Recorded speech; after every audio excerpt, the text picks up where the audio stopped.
ನಮ್ಮನ್ನ ಸೂಪರ್ಸೀಡ್ ಮಾಡಿ. ಬಟ್ ಹಾಗಂತ ನಾವ್ ಯಾವ್ದ್ರಲ್ಲೂ ಕಡಿಮೆ ಇಲ್ಲ. ಈ ಮಣೆ ಹಾಕೋದು ಇಟ್ ವಾಸ್ ಎಲಿವೇಟೆಡ್, ನನ್ನಿಂದನೇ ಶುರುವಾಗಿದ್ದು ಅನ್ಸುತ್ತೆ. ಸೊ ಹಂಗೋ ಹಿಂಗೋ ಮತ್ತೆ PU ಮುಗಿಸ್ತ್ರಿ. ನೆಕ್ಸ್ಟ್ ಪ್ರೊಫೆಷನಲ್ ಕೋರ್ಸ್ಗೆ ಪ್ರೊಫೆಷನಲ್ ಕೋರ್ಸ್ಗೆ ಹೇಗ್ ಜಾಯ್ನ್ ಆದ್ರಿ? ಮತ್ತೆ ಅದ್ರಲ್ಲಿ ಏನಾರು ಚಾಲೆಂಜಸ್ ಇದ್ವಾ? ಮನೇಲಿ ಏನಾರು ಒಪ್ಲಿಲ್ವಾ ಕಳ್ಸಕ್ಕೆ? ಯಾಕೆ ಅಂದ್ರೆ ಪ್ರೊಫೆಷನಲ್ ಕೋರ್ಸ್ ಅಂದ್ರ ಆಗಿನ ಕಾಲದಲ್ಲಿ SLC ಸೆಕೆಂಡ್ PUC ಓದಿದ ತಕ್ಷಣ ಮದ್ವೆ ಮಾಡೋಣ ಅಂತ ಇರ್ತಾರೆ. ಸೊ ಆ ತರ ಇದ್ದ ಪರಿಸ್ಥಿತಿಯಲ್ಲಿ ನೀವು ಹೆಂಗೆ ಪ್ರೊಫೆಷನಲ್ ಕೋರ್ಸ್ಗೆ ಎಂಟ್ರಿ ಆದ್ರಿ ತಿಳಿಸ್ತೀರಾ? ಖಂಡಿತವಾಗಿ. ನಾನು ಈಗಾಗ್ಲೇ ಹೇಳ್ದಾಗೆ PUC ಓದೋವರೆಗೂನು ಒಂಥರ ಹಾಗೆ, ಅಂದ್ರೆ ನಾನು ಹೇಳ್ತಾ ಇರೋದು 1960, 70 ಮತ್ತೆ 80ರ ದಶಕ, ಈ 3 ದಶಕಗಳಿಗೆ ಅನ್ವಯಿಸುತ್ತೆ. ಇದುವರೆಗೂ ಹೇಳಿರೋದು ಅಷ್ಟೇ. ಅವಾಗ ಹೆಣ್ಮಕ್ಳಿಗೆ ಏನೇನು ಚಾಲೆಂಜಸ್ ಇತ್ತು, ಅವಾಗಿನ ನಮ್ಮ ಪೇರೆಂಟ್ಸ್ ಮೈಂಡ್ ಸೆಟ್ ಹೇಗಿತ್ತು ಹೊರಗಡೆ ಕಳ್ಸೋದಕ್ಕೆ. ಏನೋ ಸ್ವಲ್ಪ ಸಿಟಿ ಪ್ಲೇಸಸ್ ಅಲ್ಲಿ ಇರೋರಿಗೆ ಅನುಕೂಲ ಇರ್ತಿತ್ತು, ಪರವಾಗಿಲ್ಲ. ಬೇರೆ ಊರುಗಳಿಗೆ ಓದಿಸ್ಬೇಕಾದ್ರೆ ಕಷ್ಟ. ಇನ್ನು ಪ್ರೊಫೆಷನಲ್ ಕೋರ್ಸ್ ಬಂದ್ರೆ ಅದರಲ್ಲೂ ಇಂಜಿನಿಯರಿಂಗ್ ಗೆ ಹುಡುಗಿಯರ ಅಡ್ಮಿಷನ್ ತುಂಬಾನೇ ಕಡಿಮೆ ಇತ್ತು. ಅಲ್ಲಿ ಹೌದು ಚಾಲೆಂಜಸ್ ನಾನು ಫೇಸ್ ಮಾಡಿದ್ದೀನಿ. ಹೀಗೆ PUC ಆದ್ಮೇಲೆ ನಾನ್ ಫೇಸ್ ಮಾಡಿದ ಚಾಲೆಂಜಸ್ ಅವಾಗಿನ ಆ 3 ದಶಕದ ಹೆಣ್ಮಕ್ಳ ಫೇಸ್ ಮಾಡಿರೋ ಚಾಲೆಂಜಸ್. ಬಹುಶಃ ಅದ್ರ ವರ್ಷನ್ ಸ್ವಲ್ಪ ಆಚೆ ಈಚೆ ಇರಬಹುದು. ನಮ್ಮ ಮನೆಯಲ್ಲಿ ಇದ್ದ ಮೈಂಡ್ ಸೆಟ್ ಅವ್ರ ಮನೆಗಳಲ್ಲಿ ಇಲ್ಲದೆ ಇರಬಹುದು. ಬಟ್ ಅವ್ರಿಗೆ ಹೊರಗೆ ಹೋಗಿ ಓದ್ಬೇಕು ಅಂದ್ರೆ, ಅದ್ರಲ್ಲೂ ಪ್ರೊಫೆಷನಲ್ ಕೋರ್ಸ್ ಹೋದಾಗ ಕೋರ್ಸ್ ಎಂಟ್ರಿ ಆದ್ಮೇಲೆ ಒಳಗಡೆನೂ ಅವ್ರು ಸಾಕಷ್ಟು ಚಾಲೆಂಜಸ್ ಫೇಸ್ ಮಾಡ್ಬೇಕಾಗುತ್ತೆ. ಎಂಟ್ರಿ ಆಗ್ಬೇಕಾದ್ರೂ ಅವ್ರ ಮನೆಯಲ್ಲಿ ಹೊರಗಡೆ ಸಾಕಷ್ಟು ರೆಸಿಸ್ಟೆನ್ಸ್ ಮತ್ತೆ ಸಮಸ್ಯೆಗಳನ್ನ ಎದುರಿಸೇ ಅವರು ಹೋಗ್ಬೇಕಾಗತ್ತೆ. ನಾನ್ ಏನ್ ಎದುರಿಸಿದ್ನು ಅದೇ ಅವಾಗ ಆ 3 ದಶಕಗಳಲ್ಲಿ ಹೆಣ್ಮಕ್ಳು ಎದುರಿಸಿದ್ದು ಅಂತ ನೀವು ತಿಳ್ಕೊಬಹುದು. ನಾನು ಪ್ರೊಫೆಷನಲ್ ಕೋರ್ಸ್ ಎಂಟ್ರಿ ಆಗಿದ್ದು 1976ರಲ್ಲಿ. ಅವಾಗ ನಮ್ದು 5 ವರ್ಷದ ಎಂಜಿನಿಯರಿಂಗ್ ಕೋರ್ಸ್. ಇಂಜಿನಿಯರಿಂಗ್ ಹೆಂಗೆ ಸೆಲೆಕ್ಟ್ ಆಯ್ತು? ಹೌದೌದು. ನಾನು PUC ಮುಗಿಸೋವರೆಗೂ ನನ್ಗೆ ಮೆಡಿಕಲ್ ಓದ್ಬೇಕು ಅಂತಾನೆ ಇಷ್ಟ ಇದ್ದಿತ್ತು. ನಮ್ಮ ಕೆಲವು ಬ್ಯಾಚಸ್ ಗಳ ಹಿಂದೆ ಅದು PUC ಬರೀ 1 ವರ್ಷದ PUC ಆಗಿತ್ತು. ನಾನ್ ಸೇರ್ಕೊಳ್ಳೋ ಅಷ್ಟ್ರಲ್ಲಿ ಅದು 2 ವರ್ಷದ PUC ಆಗಿತ್ತು. ಮತ್ತು MBBS ಅಡ್ಮಿಷನ್ ಗೆ ಬರೀ ಸೆಕೆಂಡ್ ಇಯರ್ ಮಾರ್ಕ್ಸ್ ಮಾತ್ರ ತಗೊಳ್ತಾ ಇದ್ರು, ಸೆಕೆಂಡ್ PUC ಮಾರ್ಕ್ಸ್ ಮಾತ್ರ ತಗೊಳ್ತಾ ಇದ್ರು. ಬಟ್ ನನ್ನ ಒಂದು ಬ್ಯಾಚ್ ಗೆ ತುಂಬಾ ಜನಕ್ಕೆ ಇದು ಅಫೆಕ್ಟ್ ಆಗಿದೆ. 2 ವರ್ಷದ PUC ಆವರೇಜ್ ನ ತಗೊಂಡ್ಬಿಟ್ಟು ಅಡ್ಮಿಷನ್ ಮಾಡಿದ್ರು. ನಿಮ್ ಮೊದ್ಲೇ ಹೇಳ್ದಾಗೆ ನಾನು ಫಸ್ಟ್ ಇಯರ್ ನಲ್ಲಿ ತುಂಬಾ ಕಡಿಮೆ ಮಾರ್ಕ್ಸ್ ಇತ್ತು, ಕನ್ನಡ ಮೀಡಿಯಂ ಇಂದ ಇಂಗ್ಲಿಷ್ ಮೀಡಿಯಂ ಹೋಗಿದ್ದಕ್ಕೆ. ಸೊ ಹಾಗಾಗಿ ನಂದು ಸೆಕೆಂಡ್ ಇಯರ್ ಒಳ್ಳೆ ಮಾರ್ಕ್ಸ್ ಇದ್ದು ಮೆರಿಟ್ ಸೀಟ್ ಸಿಗೋದಿದ್ರು 2 ವರ್ಷದ ಆವರೇಜ್ ತಗೊಂಡಾಗ ನನಗೆ ಮೆರಿಟ್ ಸೀಟ್ ಸಿಗ್ತಾ ಇರ್ಲಿಲ್ಲ. ಮತ್ತೆ ಡೊನೇಷನ್ ಎಲ್ಲ ಕೊಟ್ಟು ಓದಿಸೋಷ್ಟು ನಮ್ ತಂದೆಗೆ ಅನುಕೂಲತೆ ಇರ್ಲಿಲ್ಲ. ನಾವು 6 ಜನ ಮಕ್ಳು. ಆಗ 6 ಜನ ಮಕ್ಳನ್ನು ಓದಿಸ್ಬೇಕು, ಮತ್ತೆ ಎಲ್ಲಾನು ಒಳ್ಳೆ ಕೋರ್ಸ್ ಕಳಿಸ್ಬೇಕು. ವಿತ್ ಡೊನೇಷನ್ ಅಂದ್ರೆ ಕಷ್ಟ. ಮೆರಿಟ್ ಸೀಟ್ ಮ್ಯಾನೇಜ್ ಮಾಡ್ಕೊಳ್ತಾ ಇದ್ರು. ಸೊ ನಮ್ ತಂದೆಗೆ ಮೆಡಿಕಲ್ ಸೀಟ್ ಸಿಗದೆ ಇದ್ದಿದ್ರೆ ಮೆಡಿಕಲ್ ಓದ್ಸಕ್ ಅವ್ರು ರೆಡಿ ಇದ್ರು. ಬಟ್ ಈಗ ಮೆರಿಟ್ ಸೀಟ್ ಸಿಗದೆ ಇದ್ದಿದ್ರಿಂದ BSc ಮಾಡು ಅಂತ ಅಂದ್ರು. ಬಟ್ ನನಗೆ BSc ನಲ್ಲೂ ಪರ್ಟಿಕ್ಯುಲರ್ ಆಗಿ ಸೈಕಾಲಜಿ ಮಾಡ್ಬೇಕು ಅಂತ ಇಷ್ಟ ಆಯ್ತು. ಅದೇನೋ ನನಗೆ ಸೈಕಾಲಜಿ ಸಬ್ಜೆಕ್ಟ್ ಇಷ್ಟ.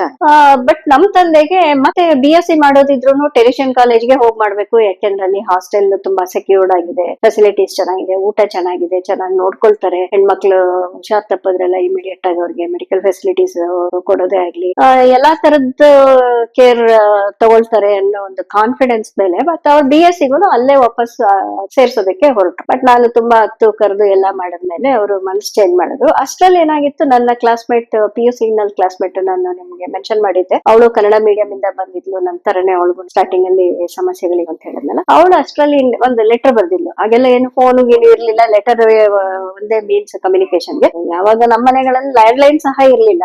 ಸೊ ಆ ಲೆಟರ್ ಅಲ್ಲಿ ಅವಳು ಅವ್ರ ಅಣ್ಣಂದ್ರೆಲ್ಲ ಸೇರಿ ಅವಳನ್ನ ಎಂಜಿನಿಯರಿಂಗ್ ಸೇರ್ಸೋದಕ್ಕೆ ಒಪ್ಕೊಂಡಿದ್ದಾರೆ, ಎಲೆಕ್ಟ್ರಿಕಲ್ ಸೇರ್ಕೋತೀನಿ ಅಂತ ಹೇಳಿದ್ಲು, ಬರ್ದಿದ್ಲು. ಸೊ ನನಗೆ ಅದು ಒಂಥರ ಮೋಟಿವೇಟ್ ಆಯ್ತು. ಸರಿ, MBBS ಅಂತೂ ಆಗ್ತಾ ಇಲ್ಲ, ನನಗೆ ಇಷ್ಟವಾದ ಸೈಕಾಲಜಿನೂ ಮಾಡೋದಕ್ಕಾಗ್ತಾ ಇಲ್ಲ. ಸೊ ಬೆಟರ್ ನಾನು ಎಂಜಿನಿಯರಿಂಗ್ ಯಾಕೆ ಸೇರ್ಕೋಬಾರ್ದು ನಾನು ಅಂತ ಅಂದ್ಬಿಟ್ಟು ನಮ್ ತಂದೆ ಹತ್ರ ಹಠ ಮಾಡಿ. ಸೊ ಪಾಪ ನಮ್ ತಂದೆಗೆ ಸ್ವಲ್ಪ ನನ್ ಮೇಲೆ ಜಾಸ್ತಿ ಪ್ರೀತಿನೇ ಇತ್ತು. ಹಾಗಾಗಿ ಆಯ್ತು ನೋಡೋಣ, ಎಲೆಕ್ಟ್ರಾನಿಕ್ಸ್ ಎಲೆಕ್ಟ್ರಿಕಲ್ ಅದೆರಡಾದ್ರೆ ಮಾತ್ರ ಹೆಣ್ಮಕ್ಳಿಗೆ ಪರವಾಗಿಲ್ಲ. ಇನ್ನು ಸಿವಿಲ್ ಮೆಕ್ಯಾನಿಕಲ್ ಎಲ್ಲ ಕೋರ್ಸ್ ಮಾಡೋದಕ್ಕೆ ಕಷ್ಟ ಇದೆ, ಅಲ್ಲಿ ಮ್ಯಾನ್ಯುಯಲ್ ವರ್ಕ್ ಮತ್ತೆ ಫೀಲ್ಡ್ ವರ್ಕ್ ಎಲ್ಲ ಇರುತ್ತೆ ಅಂತ ಅಂದ್ಬಿಟ್ಟು ಅದನ್ನೆಲ್ಲ ಅದಕ್ಕೇನ್ ಬೇಕೋ ಅದನ್ನ ರೆಡಿ ಮಾಡ್ಕೊಂಡ್ರು. ಅದಕ್ಕೆ ಡೊಮಿಸೈಲ್ ಒಂದು ಪ್ರೂಫ್ ಬೇಕಿತ್ತು, ಎಷ್ಟೋ ವರ್ಷ ಕರ್ನಾಟಕದಲ್ಲೇ ಓದಿದ್ದಕ್ಕೆ. ಸೊ ಅದನ್ನ ತರೋದಕ್ಕೆ ನಾನು ನಮ್ ತಂದೆ ಮೊದ್ಲೇ ಹೇಳ್ದಾಗ 2 ವರ್ಷ 3 ವರ್ಷಕ್ಕೆಲ್ಲ ಟ್ರಾನ್ಸ್ಫರ್ಸ್ ಆಗ್ತಿತ್ತಲ್ಲ, ಹಾಗಾಗಿ ಅವರು ಕಾರ್ ಡ್ರೈವರ್ ಮಾಡ್ಕೊಂಡು ಹಳೆ ಊರುಗಳಿಗೆ ಹೋಗಿ ನಾನು ಓದಿದ ಕಡೆಯಿಂದ ಎಲ್ಲ ಒಂದು ತಗೊಂಡು ಒಂದು ಕ್ಯುಮ್ಯುಲೇಟಿವ್ ರೆಕಾರ್ಡ್ ನೇ ತಂದ್ರು. ನೀವು ನೋಡ್ಬೋದು ಅದ ಕ್ಯುಮ್ಯುಲೇಟಿವ್ ರೆಕಾರ್ಡ್ ನ. ಸರಿ ತಂದು ಆಮೇಲೆ ಮತ್ತೆ ಈಗ ಎಂಜಿನಿಯರಿಂಗ್ ಕಾಲೇಜಿಗೆ ಸೇರಿಸ್ಬೇಕು ಅಂದ್ರೆ ಮತ್ತೆ ಅವಳನ್ನ ಎಲ್ಲಿ ಉಳಿಸೋದು, ಆಗ ಈಗಿನ ತರ ಇಂಜಿನಿಯರಿಂಗ್ ಕಾಲೇಜ್ಗಳಲ್ಲಿ ಅವ್ರವ್ರದೇ ಆದ ಲೇಡೀಸ್ ಹಾಸ್ಟೆಲ್ಗಳಲ್ಲಿ ಫೆಸಿಲಿಟಿನೂ ಇರ್ಲಿಲ್ಲ. ಇನ್ನು ಹೊರಗಡೆ ಇದೆಲ್ಲ PGಗಳು, ಸೆಪರೇಟ್ ಹಾಸ್ಟೆಲ್ಸ್, ಕಮ್ಯುನಿಟಿ ಹಾಸ್ಟೆಲ್ಸ್, ಲೇಡೀಸ್ಗೆ ಸೆಪರೇಟ್, ಆ ತರದ್ದೆಲ್ಲ ಅನುಕೂಲತೆಗಳಿದೆ ಈಗ. ಬಟ್ 60, 70, 80ರ ದಶಕದಲ್ಲಿ ಅವು ಯಾವೂ ಇರ್ಲಿಲ್ಲ. ಹೆಚ್ಚು ಅಂದ್ರೆ ನೆಂಟರ ಮನೆಗಳಲ್ಲಿ ಇದ್ದು ಓದ್ಕೋಬೇಕಿತ್ತು, ಅಥವಾ ಒಬ್ರಿಗಿಂತ ಜಾಸ್ತಿ ಜನ ಒಂದ್ ಮನೇಲಿ ಓದೋರು ಇದಾರೆ ಅಂತ ಅಂದ್ರೆ ಅವರು ಅನುಕೂಲ ಇದ್ದವರು ಅವರೇ ಒಂದ್ ಸೆಪರೇಟ್ ಮನೆ ಮಾಡಿ ಮಕ್ಳನ್ನೆಲ್ಲ ಇರಿಸಿ ಅಡ್ಗೆಗೆ ಅವರೇ ಮಾಡ್ಕೊಳ್ಳೋದೋ, ವ್ಯವಸ್ಥೆ ಮಾಡೋದೋ ಏನೋ ಒಂದ್ ಮಾಡ್ತಿದ್ರು. ಬಟ್ ನಮ್ಮನೇಲಿ ಅದೇನ್ ಮಾಡೋದಕ್ಕೂ ಅನುಕೂಲ ಇರ್ಲಿಲ್ಲ. ನಮ್ ತಂದೆ ಇದ್ದಿದ್ದು ಹಳ್ಳಿನಲ್ಲಿ, ಹುಣಸೂರ್ ಹತ್ರ ಒಂದು ಹಳ್ಳಿನಲ್ಲಿ ಇದ್ರು. PUC ಪಾಸ್ ಆಗುವಷ್ಟರಲ್ಲಿ, ಹೌದು, ಹುಣಸೂರ್ ಹತ್ರ ಇದ್ರು. ಸೊ ನಮ್ಗೆ ಹತ್ರದ್ದು ಇಂಜಿನಿಯರಿಂಗ್ ಕಾಲೇಜಸ್ ಇರೋ ಊರು ಅಂದ್ರೆ ಮೈಸೂರಲ್ಲೂ ಯಾವ ಇಂಜಿನಿಯರಿಂಗ್ ಕಾಲೇಜಲ್ಲೂ ಇದಿರ್ಲಿಲ್ಲ. ಮತ್ತೆ ಅವಾಗ ಅಡ್ಮಿಷನ್ ಹೇಗ್ ನಡೀತಾ ಇತ್ತು ಅಂದ್ರೆ, ಇವಾಗಿನ ತರ ಒಂದು CET ಆಗ್ಲಿ ಕೌನ್ಸಿಲಿಂಗ್ ಆಗ್ಲಿ ಇರ್ಲಿಲ್ಲ. ಮೆರಿಟ್ ಆರ್ಡರ್ ನಲ್ಲಿ ನಮ್ಮನ್ನ ಡೇಟ್ ಕೊಟ್ಬಿಟ್ಟು ಕರೆದ್ಬಿಟ್ಟಿರೋರು. DT ಮುಂದೆ ನಾವು ಕ್ಯೂ ನಲ್ಲಿ ನಿಂತ್ಕೋಬೇಕಾಗಿತ್ತು. DT ಅಂದ್ರೆ ಡೈರೆಕ್ಟರ್ ಆಫ್ ಟೆಕ್ನಿಕಲ್ ಎಜುಕೇಶನ್ ಅಂತ ಅಂದ್ಬಿಟ್ಟು ಅವ್ರ ಮುಂದೆ, ಅವ್ರ ಪಕ್ಕದಲ್ಲಿ ಒಂದಷ್ಟು ಜನ ಕ್ಲರ್ಕ್ಸ್ ಡಾಕ್ಯುಮೆಂಟ್ಸ್ ಎಲ್ಲ ಹಿಡ್ಕೊಂಡು ಕೂತಿರೋರು, ನಮ್ಮ ಅಪ್ಲಿಕೇಶನ್ಸ್ ಎಲ್ಲ. ಸೊ ನಮ್ಮನ್ನ ಮೆರಿಟ್ ಆರ್ಡರ್ ಅಲ್ಲಿ ಕ್ಯೂ ನಲ್ಲಿ ನಿಲ್ಲಿಸ್ಬಿಟ್ಟಿರೋರು. ನಮ್ಮ ಟರ್ನ್ ಬಂದಾಗ ನಮ್ದೆಲ್ಲ ವೆರಿಫಿಕೇಶನ್ ಆಗಿ ಕೊನೆಯಲ್ಲಿ DTA ಎದುರು ಬರ್ತಿತ್ತು. ಅವಾಗ ಅವರು ಪಕ್ಕದವ್ರನ್ನ ಕೇಳಿ, ಎಲ್ಲಿ ಇವ್ರಿಗೆ ಯಾವ ಕಾಲೇಜ್ ಕೇಳಿದಾರೆ, ಯಾವ ಊರ್ ಕೇಳಿದಾರೆ, ಮತ್ತೆ ಅಲ್ಲಿ ಇದೆಯಾ ವೇಕೆನ್ಸಿ, ಅವ್ರ ಮೆರಿಟ್ಗೆ ಅಲ್ಲಿ ಸಿಕ್ಕುತ್ತಾ ಅಂತ ಅನ್ಬಿಟ್ಟು ನೋಡ್ಬಿಟ್ಟು, ಅವ್ರು ಕೇಳಿದ ಬ್ರಾಂಚ್ ಇದೆಯಾ ಅಂತ ಅನ್ಬಿಟ್ಟು ಸಿಗುತ್ತಾ ಅಂತ ಕೇಳಿ ಅಲರ್ಟ್ ಮಾಡಿ ಕಳಿಸ್ತಾ ಇದ್ರು. ಸೊ ನಮ್ ತಂದೆ ಮೊದ್ಲೇ ಸರ್ಚ್ ಮಾಡಿದ್ರು ಯಾವ ಕಾಲೇಜಲ್ಲಿ ಸ್ವಲ್ಪ ಹತ್ರದಲ್ಲಿ ಏನ್ ಫೆಸಿಲಿಟಿ ಸಿಗ್ಬಹುದು ಉಳ್ಕೊಳಕ್ ಅವಳಿಗೆ ಅಂತ. ಹಂಗ್ ನೋಡಿದಾಗ NI ಅವ್ರಿಗೆ ಇಷ್ಟ ಆಯ್ತು. ಯಾಕೆಂದ್ರೆ ಅದ್ರ ಪಕ್ಕದಲ್ಲಿ ಒಂದು ಕ್ರಿಶ್ಚಿಯನ್ಸ್ ಸ್ಕೂಲ್ ಇತ್ತು, ಸೆಂಟ್ ಮೇರಿ ಸ್ಕೂಲ್ ಅಂತ ಅಂದ್ಬಿಟ್ಟು. ಅವರು ಒಂದು ಮನೆನ ತಗೊಂಡ್ಬಿಟ್ಟು, ಅವ್ರ ಕ್ಯಾಂಪಸ್ ಒಳಗಡೆನೆ ಮನೆ, ಹೋಲ್ ಕ್ಯಾಂಪಸ್ ಯಾವ್ದೋ ಬೇರೆ ಪರ್ಪಸ್ ಕಟ್ಟಿದ್ದನ್ನ ಅವರು ಯುಟಿಲೈಸ್ ಮಾಡ್ಕೊತಾ ಇದ್ರು. ಆ ಮನೆಗಳಲ್ಲಿ ಅವರು ಕೆಲವು ಮನೆಗಳನ್ನ ವರ್ಕಿಂಗ್ ವುಮೆನ್ಸ್ ಗೆ ಅಂತ ಅಂದ್ಬಿಟ್ಟು ಇಟ್ಕೊಂಡಿದ್ರು. ಅದ್ರಲ್ಲಿ ಇಂಜಿನಿಯರಿಂಗ್ ಮಾಡೋರು, ಬೇರೆ ಬೇರೆ ಕೋರ್ಸ್ ಮಾಡೋರು, ನರ್ಸರಿ ಸ್ಕೂಲ್ ಟೀಚರ್ ಟ್ರೈನಿಂಗ್ ಮಾಡೋರು, ಹಾಗೆ ಸುಮಾರು ಜನ ಒಂದ್ 2-3 ಮನೆಗಳಲ್ಲಿ ಇದ್ರು. ಸೊ ಅಲ್ಲಿ ಇಂಜಿನಿಯರಿಂಗ್ ಮಾಡೋರು ನಮ್ ಸೀನಿಯರ್ ಒಬ್ರು ಇದ್ರು. ಅದನ್ನೆಲ್ಲ ನೋಡ್ಕೊಂಡ್ ಬಂದ್ಮೇಲೆ ಅವ್ರಿಗೆ, ಹೌದು, ಇದೊಂದು ಕಾಲೇಜಲ್ಲಿ ಸಿಕ್ಕಿದ್ರೆ ಪಕ್ಕದಲ್ಲೇ ಇದೆ, ತುಂಬಾ ದೂರ ಏನು ಹೋಗ್ಬೇಕಾಗಿಲ್ಲ, ಹಾಗಾಗಿ ಸೇಫ್ ಆಗು ಇರ್ತಾಳೆ, ಜಸ್ಟ್ ಒಂದೇ ಕಾಂಪೌಂಡ್ ಅದಕ್ಕೂ ಇದಕ್ಕೂ ಅಂತ ಅನ್ಬಿಟ್ಟು, ಸರಿ NI ನಲ್ಲಿ ಸೀಟ್ ಸಿಕ್ಕಿದ್ರೆ ಮಾತ್ರ ನಿನ್ಗೆ ಇಂಜಿನಿಯರಿಂಗ್ ಕಳಿಸ್ತೀನಿ ಅಂತ ಅಂದ್ರು. ಅಷ್ಟ್ರಲ್ಲಿ ನನ್ BSc ಡ್ರಾಪ್ ಆಗೋಯ್ತು. ಇಂಜಿನಿಯರಿಂಗ್ ಅದೊಂದೇ ಅವಕಾಶ. DT ಹತ್ರ ಬರೋ ಅಷ್ಟರಲ್ಲಿ NI ನಲ್ಲಿ ಎಲ್ಲಾ ಸೀಟು ಫಿಲ್ ಅಪ್ ಆಗ್ಬಿಟ್ಟಿದೆ. ಸೊ ಏನ್ ಮಾಡೋದು, ನನಗೆ ಮುಂದೆ ಓದೋ ಅವಕಾಶನೇ ಇಲ್ಲ ಅಂತ ಅನ್ಬಿಟ್ಟು ನಾನು ಅಳೋದಕ್ ಶುರು ಮಾಡ್ಬಿಟ್ಟೆ. ಆಮೇಲೆ DT ಸಮಾಧಾನ ಮಾಡಿ, ಅವಾಗ ಶ್ರೇಷ್ಠ ಅಂತ ಡೈರೆಕ್ಟರ್ ಆಫ್ ಟೆಕ್ನಿಕಲ್ ಎಜುಕೇಶನ್ ಇದ್ದಿದ್ದು, ಸಮಾಧಾನ ಮಾಡ್ಬಿಟ್ಟು, ಇಲ್ಲಮ್ಮ ಈಗ ಸದ್ಯಕ್ಕೆ ನಿಮ್ಗೆ ಹತ್ರ ಅಂದ್ರೆ ಮಂಡ್ಯದಲ್ಲಿದೆ, ಸೀಟ್ ತಗೊಂಡಿರು, ಆಮೇಲೆ ಮ್ಯೂಚುವಲ್ ಟ್ರಾನ್ಸ್ಫರ್ ಯಾರಾದ್ರೂ ಆ ಕಡೆ ಹೋಗೋರಿದ್ದಾಗ ನೀನ್ ಈ ಕಡೆ ಬರ್ಬೋದು ಅಂತ ಅಂದ್ರು. ನನ್ ಪುಣ್ಯಕ್ಕೆ ನಮ್ ತಂದೆ ಒಪ್ಕೊಂಡ್ರು. ನನಗ್ ಟ್ರಾನ್ಸ್ಫರ್ ಮಂಡ್ಯದಿಂದ NI ಸಿಗೋದಕ್ಕೆ ಒಂದೂವರೆ ತಿಂಗಳೇ ಆಗೋಯ್ತು. ನಂತರ ಇನ್ನೂ ಒಬ್ಳು ಹುಡುಗಿ ಇದ್ಲು, ಅವ್ಳಿಗೇನೋ ಒಂದು 2 weeks ಅಲ್ಲೇ ಸಿಕ್ಬಿಡ್ತು. ಅವ್ಳು JC ಕೇಳಿದ್ಲು, ಅಲ್ಲಿ ಮ್ಯೂಚುವಲ್ ಸಿಕ್ತು. ನನಗೆ NI ಸಿಗೋದ್ ಸ್ವಲ್ಪ ಲೇಟ್ ಆಯ್ತು. ಅಲ್ಲಿವರೆಗೂ ನಾನು ನಮ್ ತಂದೆ ಫ್ರೆಂಡ್ ಮನೆಯಲ್ಲಿ ಉಳ್ಕೊಂಡಿದ್ದೆ. NI ಮೈಸೂರಲ್ಲಿ. NI ಮೈಸೂರು. ಸೊ PES ಮಂಡ್ಯದಲ್ಲಿ ಒಂದೂವರೆ ತಿಂಗಳು ಹೋಗ್ತಾ ಇದ್ದೆ. ಫೀಸ್ ಎಷ್ಟಿತ್ತು ಅಂದ್ರೆ ಅಡ್ಮಿಷನ್ ಇಂಜಿನಿಯರಿಂಗ್? ನಂಗೆ ನೆನಪಿಲ್ಲ, ಬಟ್ ತುಂಬಾನೇ ಕಡಿಮೆ ಇತ್ತು, ಈಗಿನಷ್ಟಿಲ್ಲ. ಯಾಕೆಂದ್ರೆ ನಾನು ಒಂದು ಕಂಪ್ಯಾರಿಸನ್ ಹೇಳ್ತೀನಿ, ನಾನು ME ಓದ್ಬೇಕಾದ್ರೇನೆ ನಾನು ವರ್ಷಕ್ಕೆ 600 ರೂಪಾಯಿ ಏನೋ ಫೀಸ್ ಕಟ್ತಾ ಇದ್ದೆ. MTech ಓದ್ಬೇಕಾದ್ರೆ PG ಗೆನೆ ನಾನು 600 ರೂಪಾಯಿ ಕಟ್ತಾ ಇದ್ದೆ. ಅಂದ್ರೆ ಆವಾಗ ಇನ್ನು ಕಡಿಮೆ UGಗೆ ಅಂತ ಅನ್ಕೊಳ್ಳಿ. ನನ್ಗೆ ಎಕ್ಸಾಕ್ಟ್ ಆಗಿ ನೆನಪಿಲ್ಲ ನನ್ ಫೀಸ್ ಎಷ್ಟು ಅಂತ. ಬಟ್ ಅದನ್ನ ಕಟ್ಟಕ್ಕೂ ಕಷ್ಟ ಇತ್ತು. ಹಾಸ್ಟೆಲ್ ಫೀಸ್ 125 rupees ಏನೋ ಅವಾಗ ಪಕ್ಕದಲ್ಲಿ ಸೆಂಟ್ ಮೇರೀಸ್ಗೆ ಕೊಡ್ಬೇಕಾಗಿತ್ತು ಮಂತ್ಲಿ. ಬಟ್ ಅದನ್ನ ಕಟ್ಟಕ್ಕೂ ಕಷ್ಟ ಇತ್ತು, ಯಾಕೆಂದ್ರೆ ಸ್ಯಾಲರೀಸ್ ಎಲ್ಲ ಈಗಿನ ತರ ಇರ್ಲಿಲ್ಲ ಅವಾಗ. ನಮ್ ತಂದೆಗೆ ಬಹುಶಃ ಒಂದು 4,000ನೋ 5,000ನೋ ಬರ್ತಿತ್ತು ಅನ್ಸುತ್ತೆ. ಅದ್ರಲ್ಲಿ 6 ಜನ ಮಕ್ಳು, ಫ್ಯಾಮಿಲಿ ಎಲ್ಲಾ ಮೇಂಟೈನ್ ಮಾಡಿ ನಮ್ಮ ಹೊರಗಡೆ ಫೀಸ್, ಅಷ್ಟ್ರಲ್ಲಿ ನನ್ನ ತಮ್ಮನ್ನು ಹೊರಗಡೆ BSc ಕಳ್ಸಿದ್ರು. ಹಾಗಾಗಿ ಖರ್ಚುಗಳು ತುಂಬಾ ಇರ್ತಿತ್ತು ಅವಾಗ. ಮೆಡಿಕಲ್ ಆಗಿದ್ರೆ ಎಷ್ಟು ಕಟ್ಬೇಕಾಯ್ತು? ಇದೇ ನನಗೆ ನೆನಪಿಲ್ಲ, ನಾನು ಕಟ್ಟಿರೋದೇ ನೆನಪಿಲ್ಲ. ಅದು ಒಂದು ಆವರೇಜ್ ಅಷ್ಟರಲ್ಲೇ ಇರ್ತಿತ್ತು ಅನ್ಸುತ್ತೆ, ತುಂಬಾ ಏನು ವ್ಯತ್ಯಾಸ ಇರ್ತಿಲ್ಲ. ಅವಾಗ ಡೊನೇಷನ್ ಒಂದ್ ನೆನಪಿದೆ, ಯಾಕೆಂದ್ರೆ 10,000 ಕಟ್ಬೇಕಿತ್ತು. ಅದನ್ನ ಕಟ್ಟೋದಕ್ಕೂ ಅವಾಗ ನಮ್ ತಂದೆಗೆ ತುಂಬಾ ಕಷ್ಟ ಆಯ್ತು. ಸೊ ಬಿಡಿ, ಅದು ಮೆಡಿಕಲ್ ನಾನು ಅಲ್ಲಿಗೆ ಆಸೆ ಬಿಟ್ಟೆ. ಇಂಜಿನಿಯರಿಂಗ್ ಸೇರ್ಕೊಂಡೆ, ಮಂಡ್ಯದಲ್ಲಿ ಸೇರ್ಕೊಂಡೆ. ಅವ್ರ ಮನೆಯಿಂದ ಕಾಲೇಜ್ಗೆ ಸ್ವಲ್ಪ ದೂರ ನಡಿಬೇಕಾಗಿತ್ತು. ದಿವಸ ಡ್ರಾಯಿಂಗ್ ಡ್ರಾಯಿಂಗ್ ಇದ್ದ ದಿವಸ T Square ನಿಮ್ಗೆ ಫೋಟೋ ಕಳ್ಸಿದೀನಿ ನೋಡಿ. T Square ಅದು ಆಲ್ಮೋಸ್ಟ್ ನನ್ನ ಹೈಟ್ ಅಷ್ಟೇ ಇದೆ. ಅದನ್ನ ಹಿಡ್ಕೊಂಡು ನಡ್ಕೊಂಡು ಹೋಗ್ಬೇಕಾಗಿತ್ತು. ಅವಾಗ ಇನ್ನು ಮಿನಿ ಡ್ರಾಫ್ಟರ್ ಅಷ್ಟು ಪಾಪ್ಯುಲರ್ ಆಗಿರ್ಲಿಲ್ಲ. ಅದ್ರದ್ದು ಫೋಟೋ ಕಳ್ಸಿದ್ರಿ. T Square ಜೊತೆಗೆ ನಾವು ಸೆಟ್ ಇದು ಡ್ರಾಯಿಂಗ್ ಅದರ ಬೇರೆ ಸೆಟ್ಗಳು ಈ ಟ್ರಯಾಂಗ್ಲರ್ ರೆಕ್ಟಾಂಗಲ್ ಆ ತರದ್ದೆಲ್ಲ ಮಾಡೋದಕ್ಕೆ ಇನ್ಸ್ಟ್ರೂಮೆಂಟ್ಸ್ ಪ್ರೊಟ್ರಾಕ್ಟರ್ ಕಂಪಾಸು ಅಂತ ಎಲ್ಲ ಅವುಗಳನ್ನ ಜೊತೆಗೆ ತಗೊಂಡು ಹೋಗ್ಬೇಕಾಗಿತ್ತು. ಇವೆಲ್ಲ ಎಲ್ಲಿ ತಗೊಂಡ್ರಿ? ಎಲ್ಲ ಅದೆಲ್ಲ ಶಾಪ್ ಗಳಲ್ಲಿ ಸಿಕ್ತಿತ್ತು. ನಮ್ ತಂದೆ ಅದೆಲ್ಲ ಕೊಡ್ಸ್ಬಿಟ್ಟು ಎಲ್ಲ ವ್ಯವಸ್ಥೆ ಮಾಡಿ ಅವ್ರ ಮನೇಲಿ ಬಿಟ್ಟು ಹೋಗಿದ್ರು. ಏನಿದ್ರು ಅವ್ರ ಮನೇಲಿ ಊಟ ತಿಂಡಿ ಮಾಡ್ಕೊಂಡು ಹೋಗೋದು ಬರೋದು ಇದ್ ಮಾಡೋದು. ಮತ್ತ ಅವಾಗ ಈ ಡ್ರಾಯಿಂಗ್ ವ್ಯವಸ್ಥೆ ಹೀಗಿದ್ದಿದ್ರಿಂದ ಮೈಸೂರಿಗೆ ನಾನು ಟ್ರಾನ್ಸ್ಫರ್ ತಗೊಂಡ್ಮೇಲೂ ಆಮೇಲೆ ನನಗೆ ಗೊತ್ತಾಯ್ತು ಅಲ್ಲಿ ಕೆಲವು ಪಿಜಿಗಳಿವೆ. ಪಿಜಿಗಳು ಅಂತಂದ್ರೆ ವರ್ಕಿಂಗ್ ವುಮೆನ್ಸ್ ಹಾಸ್ಟೆಲ್ಗಳು. ಕೆಲವು ನಮ್ಮ ಸೀನಿಯರ್ಸ್ ವರ್ಕಿಂಗ್ ವುಮೆನ್ಸ್ ಹಾಸ್ಟೆಲ್ ಇಂದ ಬರ್ತಿದ್ರು. ವರ್ಕಿಂಗ್ ವುಮೆನ್ಸ್ ಹಾಸ್ಟೆಲ್ ಅಂತಂದ್ರೆ ಅಲ್ಲಿ ಇದ್ದವರೆಲ್ಲ ಬೇರೆ ಬೇರೆ ಕಡೆ ವರ್ಕ್ ಮಾಡ್ತಾ ಇದ್ದವರು. ನೈಟ್ ಅವ್ರದ್ದೇ ಆದ ರಿಲ್ಯಾಕ್ಸಿಂಗ್ ಮೂಡ್ ಅಲ್ಲಿ ಇರ್ತಿದ್ರು. ಜೋರಾಗಿ ರೇಡಿಯೋ ಹಾಕೊಳ್ಳೋದು, ಮಾತಾಡೋದು ಮಾಡೋರು. ಇವ್ರಿಗೆ ಪಾಪ ಸ್ಟಡೀಸ್ ತೊಂದ್ರೆನೆ ಆಗ್ತಿತ್ತು. ಅದ್ರ ಜೊತೆಗೆ ಈ ಡ್ರಾಯಿಂಗ್ T² ಇಟ್ಕೊಂಡು ಡ್ರಾಯಿಂಗ್ ಬೋರ್ಡ್ ಇಟ್ಕೊಂಡು ಹೋಮ್ವರ್ಕ್ಸ್ ಎಲ್ಲ ಮಾಡೋದಕ್ಕೆ ಇರ್ತಿತ್ತು. ಮನೆಯಲ್ಲೂ ನಾವು ಪ್ರಾಕ್ಟೀಸ್ ಅಥವಾ ಕೊಟ್ಟಿರೋ ಹೋಮ್ವರ್ಕ್ ಗಳನ್ನ ಮಾಡಿ ನೆಕ್ಸ್ಟ್ ವೀಕ್ ಕ್ಲಾಸ್ ಬರೋಷ್ಟನ್ನು ಸಬ್ಮಿಟ್ ಮಾಡ್ಬೇಕು. ಸೊ ಅದೆಲ್ಲ ಮಾಡ್ಬೇಕು ಅಂದ್ರೆ ಪಾಪ ಅವ್ರಿಗೆ ವರ್ಕಿಂಗ್ ವುಮೆನ್ಸ್ ಹಾಸ್ಟೆಲ್ ಅಲ್ಲೂ ಓದಕ್ಕೆ ಅದೆಲ್ಲಕ್ಕೆ ಫೆಸಿಲಿಟಿ ಕಂಫರ್ಟಬಲ್ ಇರ್ಲಿಲ್ಲ. ಅಷ್ಟೇನ್ ಸುಲಭ ಇರ್ಲಿಲ್ಲ ಪಾಪ ಹೆಣ್ಮಕ್ಳು ಅವಾಗ್ಲೂ ಇಂಜಿನಿಯರಿಂಗ್ ಮಾಡೋದಕ್ಕೆ. ಅಂತ ಪರಿಸ್ಥಿತಿ ಇತ್ತು. ಸೊ ನೆಕ್ಸ್ಟ್ ನನ್ಗೆ NIಗೆ ಟ್ರಾನ್ಸ್ಫರ್ ಸಿಕ್ತು. NI ಟ್ರಾನ್ಸ್ಫರ್ ಸಿಕ್ಕಿದಾಗ ನನ್ನ ಇಲ್ಲ ಹಾಗೇನಿಲ್ಲ, ಅದು ಮ್ಯೂಚುವಲ್. ಇಲ್ಲಿಯವರು ಅಲ್ಲಿಗೆ ಇಲ್ಲಿಗೆ ಟ್ರಾನ್ಸ್ಫರ್ ಮಾಡಿದ್ರು. ಅಲ್ಲಿ ಬಂದಾಗ ನನ್ಗೆ ಮಂಡ್ಯದಲ್ಲಿದ್ದಾಗ ನನ್ನ ಕ್ಲಾಸಲ್ಲಿ ನನ್ನ ಬ್ರಾಂಚ್ ಅಲ್ಲಿ ನಾನು ಒಬ್ಳೇ ಇದ್ದಿದ್ದು. ಇನ್ನೊಬ್ಳು ಹುಡುಗಿ ಇದ್ದವಳು, ಅವಳು ಬೇರೆ ಬ್ರಾಂಚ್. ಇಲ್ಲಿ NIಗೆ ಬಂದಾಗ ನಾವು 7 ಜನ ಹುಡುಗಿರಿದ್ವಿ. ಅದು ಎಲೆಕ್ಟ್ರಿಕಲ್ ಫಸ್ಟ್ ಕಾಮನ್ ಇದೆ ಕ್ಲಾಸಸ್ ಇದ್ದಿದ್ದು. ಆಮೇಲೆ 3rd ಸೆಮಿಸ್ಟರ್ಗೋ 5th ಸೆಮಿಸ್ಟರ್ಗೋ ನಾವು ಎಲೆಕ್ಟ್ರಾನಿಕ್ಸ್ ಎಲೆಕ್ಟ್ರಿಕಲ್ ಅಂತ ಸೆಪರೇಟ್ ಆಗಿ. ನಮ್ ಬ್ರಾಂಚ್ ಅಲ್ಲಿ ಇರ್ಲಿಲ್ಲ, ಬಟ್ ಮೆಕ್ಯಾನಿಕಲ್ ನಲ್ಲಿ ಒಬ್ಳು ಇದ್ಲು, ಎಲೆಕ್ಟ್ರಾನಿಕ್ಸ್ ಅಲ್ಲಿ ಒಬ್ಳು ಇದ್ಲು, ಎಲೆಕ್ಟ್ರಿಕಲ್ ನಲ್ಲೂ ಒಬ್ಳು ಹುಡುಗಿ ಇದ್ಲು. ಸೀನಿಯರ್ ಇದ್ರು. ಒಬ್ಬೊಬ್ರೆ ಇದ್ದಿದ್ದವರು. ಮೆಕ್ಯಾನಿಕಲ್ ನಲ್ಲಿ ಇದ್ದವರಂತೂ ಪಾಪ ಹೆವಿ ವರ್ಕ್. ಮೆಕ್ಯಾನಿಕಲ್ ಬ್ರಾಂಚ್ ಅಂತ ಅಂದ್ರೆ ಈಗ ಯಾವುದೇ ಬ್ರಾಂಚ್ ಅಲ್ಲೂ ಮ್ಯಾನ್ಯುವಲ್ ವರ್ಕ್ ಇಲ್ಲ, ಬಟ್ ಅವಾಗ ಇತ್ತು. ಈವನ್ ಫಸ್ಟ್ ಇಯರ್ ಅಲ್ಲೂ ಎಷ್ಟು ಮ್ಯಾನ್ಯುವಲ್ ವರ್ಕ್ ಇತ್ತಿತ್ತು ಅಂದ್ರೆ ಫೌಂಡ್ರಿ ಮಾಡ್ಬೇಕಿತ್ತು. ಆ ಫೌಂಡ್ರಿ ಬೇಸ್ಗೆ ನಾವು ಮಣ್ಣು ಎಲ್ಲ ತುಂಬಿಟ್ಟು ಅದನ್ನ ಉಲ್ಟಾ ಮಾಡ್ಬೇಕಾದಾಗ ಒಬ್ರ ಕೈಲಿ ಆಗ್ತಿರ್ಲಿಲ್ಲ, ಇನ್ನೂ ಒಬ್ರು ಬೇಕಿತ್ತು. ಅದು ನಮ್ಮಂತವರಂತೂ ಆಗ್ತಾನೆ ಇರ್ಲಿಲ್ಲ.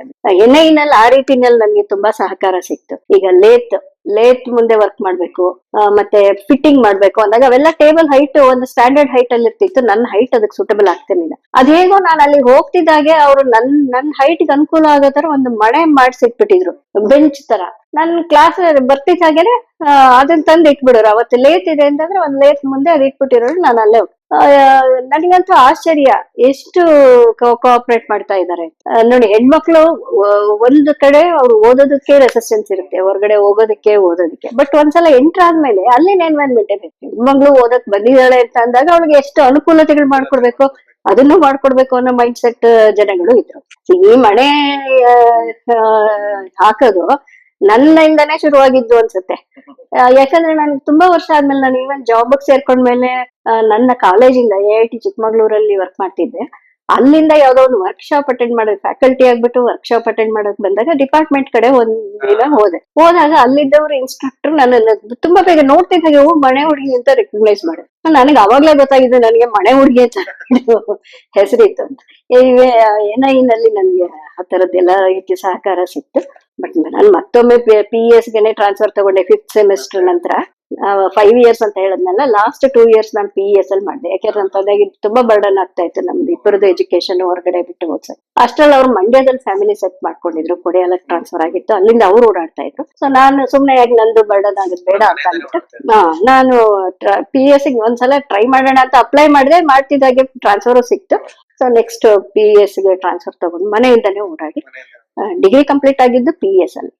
ಸೊ ನೀವು ಇಂಜಿನಿಯರಿಂಗ್ ಸೇರ್ಕೊಂಡ್ಮೇಲೆ ನಿಮ್ ಸುತ್ತಮುತ್ತ ಇದ್ರ ಜನ ಅವ್ರು ಹೆಂಗಿತ್ತು ಅವ್ರ ನೋಡೋ ದೃಷ್ಟಿ? ಯಾಕಂದ್ರೆ ಹೆಣ್ಮಕ್ಳನ್ನ ಕಳಿಸ್ತಾ ಇರ್ಲಿಲ್ಲ ನಿಜ. ಬಟ್ ಒಂದ್ಸಲ ಹೋದ್ಮೇಲೆ ನಮಗ್ ನಮ್ದೇ ಆದ ಒಂದು ಒಂದು ಗೌರವ ಅದೆಲ್ಲ ಸಿಕ್ತು. ಯಾರು ಅಯ್ಯೋ ಇವಳು ಹೊರಗಡೆ ಓದ್ತಾ ಇದ್ದಾಳೆ ಅಂತ ಕೀಳಾಗಂತ ಯಾರು ನೋಡ್ಲಿಲ್ಲ ಬಿಡಿ. ಥ್ರೂಔಟ್ ನಮ್ಮನ್ನ ನೋಡೋ ಪರ್ಸ್ಪೆಕ್ಟಿವ್ ಚೇಂಜ್ ಆಗೋಯ್ತು. It was elevated, not look down upon. ನಿಮ್ಗೆ ಮನೆಯಿಂದ ಕಾಲೇಜಿಗೆ ಬರಕ್ಕೆ ಬಸ್ಸಲ್ಲೇ ಬರ್ತಾ ಇದ್ರಿ? ಎಲ್ಲಿದ್ದಾಗ? ಮಂಡ್ಯದಲ್ಲ, ಇಲ್ಲ ಅದು ವಾಕಬಲ್ ಡಿಸ್ಟೆನ್ಸ್ ಇತ್ತು. ಹಾಗಾಗಿ ಏನು ನಾಟ್ ಇವನ್ ಅರ್ಧ ಕಿಲೋಮೀಟರ್ ಇರ್ಲಿಲ್ಲ. ಮೈಸೂರಲ್ಲಿ ಇದ್ದಾಗ ಮೈಸೂರಲ್ಲಿ ಹೇಳಿದ್ನಲ್ಲ ಕಾಮನ್ ಕಾಂಪೌಂಡ್ ಪಕ್ಕನೆ. ಪಕ್ಕನೇ ಇತ್ತು, ಹಾಗಾಗಿ ಸೊ ಅಂತೂ ಇಂತೂ ಹೆಂಗೋ ಒಂದು ಪ್ರೊಫೆಷನಲ್ ಕೋರ್ಸ್ ಕಂಪ್ಲೀಟ್ ಮಾಡಿದೆ. ನಮ್ಮ ಫ್ಯಾಮಿಲಿನಲ್ಲೇ ಮೊದಲ ಗ್ರಾಜುಯೇಟ್ ಅಂದ್ರೆ ನಾನೇನೆ. ಹಾ, ಹಾ. ಆ, ಹಾಗಾಗಿ ಅದು ಫೀಮೇಲ್ ಗ್ರಾಜುಯೇಟ್. ಹೌದೌದು, ಹುಡುಗಿರೋದೆ. ಹುಡುಗರಲ್ಲೂ ನಾನೇ ಮೊದಲನೇ ಗ್ರಾಜುಯೇಟ್ ಅನ್ಸುತ್ತೆ.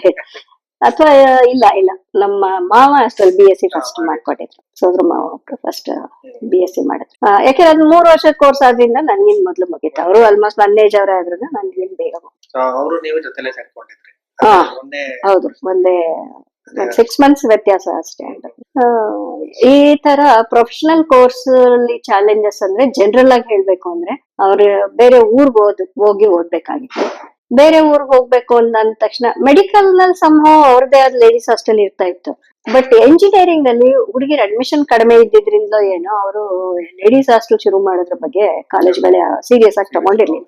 ಈವನ್ ನಾನು 82 ನಲ್ಲಿ ಕೆಲ್ಸಕ್ಕೆ ಸೇರ್ಕೊಂಡ್ ಮೇಲೂನು AIT ಚಿಕ್ಕಮಗಳೂರಲ್ಲೂ ನಾನು ಹಾಗೆ ನೋಡಿದೆ. 2004 ಅಲ್ಲಿ ನಮ್ಮಲ್ಲಿ ಲೇಡೀಸ್ ಹಾಸ್ಟೆಲ್ ಶುರುವಾಗಿತ್ತು ನೋಡಿ. ಅಂದ್ರೆ 60ರ ದಶಕ, 70, 80, 90, 2000ದ ದಶಕದವರೆಗೂ ಸೀರಿಯಸ್ನೆಸ್ ಇಲ್ಲ ಅಂತಂದ್ರೆ, ಅಥವಾ 90ರಲ್ಲಿ ಬಹುಶಃ ಅಷ್ಟರಲ್ಲಿ PGಗಳು ಅಂತ ಕಾನ್ಸೆಪ್ಟ್ ಎಲ್ಲ ಶುರುವಾಗಿತ್ತು.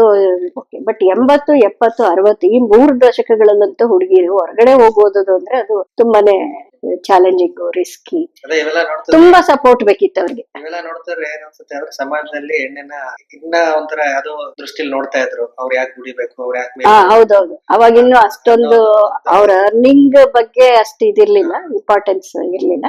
ಬಟ್ ಏನಂದ್ರೆ ಎಜುಕೇಟ್ ಆದಷ್ಟು ಫ್ಯಾಮಿಲಿಗೆ ಒಳ್ಳೇದಾಗತ್ತೆ ಅನ್ನೋದೊಂದಿತ್ತು. ಆಮೇಲೆ ಅದನ್ನೇ ನೀವು ಮೊದ್ಲೇ ಗಂಡಸರು ಹೆಂಗಂದ್ರೆ ಹೆಂಗಸರನ್ನ ಬಿಟ್ಬಿಟ್ರೆ ಅವರೆಲ್ಲ ಅಂದ್ರೆ ಅದೇ ನಮ್ಮನ್ನ ಸೂಪರ್ಸೈಡ್ ಮಾಡಿ ನಮ್ಮ ತುಳಿತಾರೆ, ನೆಗ್ಲೆಕ್ಟ್ ಮಾಡ್ತಾರೆ ಅನ್ನೋದು. ಬಟ್ ಅವೆಲ್ಲ ನೋಡ್ಕೊಂಡ್ರೆ ಆಗಿನ ಕಾಲದಿಂದ ಸಮಾಜನು ಏನಂತಾರೆ ಕೊಡ್ತಾರ ಅವಕಾಶ ಕೊಡ್ತಾ ಇರ್ಲಿಲ್ಲ. ಮತ್ತೆ ಗವರ್ಮೆಂಟ್ ಅವಾಗ ಅವಕಾಶ ಕೊಡ್ಬೇಕು ಅನ್ನೋ ಏನೋ ರೂಲ್ಸ್ ಮಾಡ್ತಾ ಇರ್ಲಿಲ್ಲ. ಈಗ ಅಂದ್ರೆ ಅದು ಇದು 10%, 20% ಕೊಡ್ಬೇಕು ಮಹಿಳೆಯರಿಗೆ ಅಂತ. ಅವಾಗಂತೂ ಇರ್ಲೇ ಇಲ್ಲ ಅನ್ಸುತ್ತೆ. ಒಂಥರ ಏನಂತಾರೆ ಅಂದ್ರೆ ಏನು ಸೆಕೆಂಡ್ ಸಿಟಿಸನ್ ಕೂಡ. ಮತ್ತೆ ಅದೇ ಗಂಡು ಪ್ರಧಾನ ಸಮಾಜ. ಈಗ್ಲೂ ಅದೇ ಪ್ರಧಾನ, ನಿಜ. ಬಟ್ ಹಾಗಂತ ನಾವ್ ಯಾವ್ದ್ರಲ್ಲೂ ಕಡಿಮೆ ಇಲ್ಲ. ನಾವು ಈಕ್ವಲ್ ಆಗಿ ಬಂದಿದೀವಿ, ಒಪ್ಕೊಂಡಿದೀವಿ. ಒಂದು ಸಂಸಾರನ, ಸಮಾಜನ ಹೇಗೆ ನೆಮ್ಮದಿಯಾಗಿ ಮುಂದುವರ್ಸ್ಕೊಂಡು ಹೋಗೋದು ಅನ್ನೋದ್ರ ಬಗ್ಗೆ ಕಲ್ತ್ಕೊಂಡಿದೀವಿ ಓವರ್ ಆಲ್. ಸೊ ಇವತ್ತಿನ ಸಂಚಿಕೆಯಲ್ಲಿ ಹೆಂಗೆ ಅಡ್ಮಿಷನ್ ಆದ್ರೂ ಅಂತ ತಿಳ್ಕೊಂಡ್ವಿ. ಸೊ ಹಾಗೇನೆ ಮುಂದಿನ ಸಂಚಿಕೆಯಲ್ಲಿ ಅವ್ರು ಹೆಂಗೆ ಪ್ರೊಫೆಷನಲ್ ಕೋರ್ಸ್ ಪಾಸ್ ಮಾಡಿದ್ರು, ಹೋದಾಗ ಒಳಗಡೆ ಯಾವ್ಯಾವ ತರ ಫ್ರೆಂಡ್ಸ್ ಆದ್ರು, ಅವರಿಂದ ಎಷ್ಟು ತಿಳ್ಕೊಂಡ್ರು ಅನ್ನೋದನ್ನ ನೆಕ್ಸ್ಟ್ ಸಂಚಿಕೆಯಲ್ಲಿ ನೋಡೋಣ. ನಮಸ್ತೆ. Thank you.